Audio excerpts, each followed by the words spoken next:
Ayun, good day mga kabarya. Meron tayo 20 pesos. Papansin nyo ba yung kakaiba niya? Ano na, kailangan ng pa ako. Error coins. Ito yung pinagkakaiba niya. Ito sa itong bilog na to.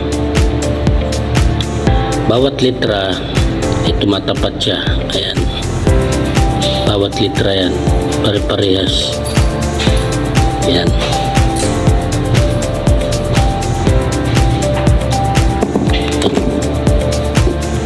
Research ko siya sa carousel.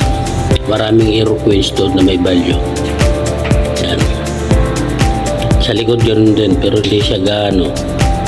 Pero kung makikita sa personal, halata siya. Makikita siya. Yan. Hindi siya gaano ito. Yan. Tapos dito. Yan. Ganoon din.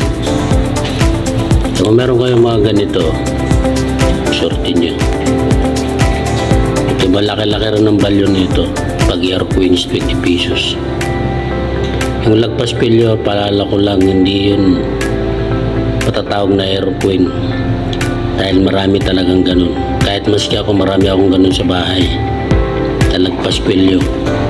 Dito lagpas pilyo at saka yung pangalan ni apelido ni Manuel Quezon, itong Q, lagpas dito. Meron pa ako doon yung apelido ni Manuel Quezon, yung lahat, halos lagpas kalahati ng Q, nasa baba na. Pwede pa rin siya matatawag na error. Pero to error na error siya. Kung meron kayong ganito, sorti nyo. Pwede nyo rin ibinta sa akin. Bibiling ko. Yan. Ayun lang mga kabarya, for sharing lang. Baka mayroon kayong mga ganitong error o masigit pang error dito.